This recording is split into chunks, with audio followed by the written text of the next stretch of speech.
Hello বেশ, আসসালামু আলাইকুম। সবাই কেমন আছেন অবশ্যই জানাবেন। তো আজকে একটা শর্ট ভিডিও নিয়ে হাজির হলাম। তো আমি বর্তমানে আছি আপনার গিন্নাকাপি, আপনার যে সীতা পার্ক, যেটা দিয়া হাজার হাজার পোলা পাইনে আপনার এই পাশ থেকে ওই পাশে যায়। আমি বর্তমানে এখানে আছি আর কি। তো আসলে আমি থাকি এখন বর্তমানে গিন্নাকাপিতে। তো দেখাচ্ছে আমি আপনাদেরকে এই জায়গার ভিউ, কেমনে মানুষ এই পার থেকে ওই পারে যায়।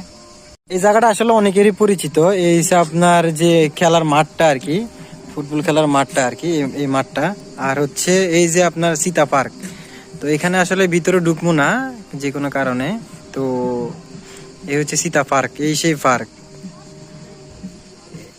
আর এটা হচ্ছে আপনার হয়েছে ইউরোপ সাইপ্রাস, আর এটা হচ্ছে আপনার হচ্ছে তুর্কি সাইপ্রাস, এই আর কি। ওইটা হচ্ছে ইউরোপ সাইপ্রাস, এটা তুর্কি সাইপ্রাস। এটা হচ্ছে আপনার এখানে যে বর্ডার গার্ড আছে তাদের ক্যাম্প বললে চলে আর কি, যারা পাহারা দেয় উপর থেকে আর কি, রাতের বেলা দিনের বেলা। ওইটার ভিতরে আসলে লোক আছে, সবসময় থাকে না।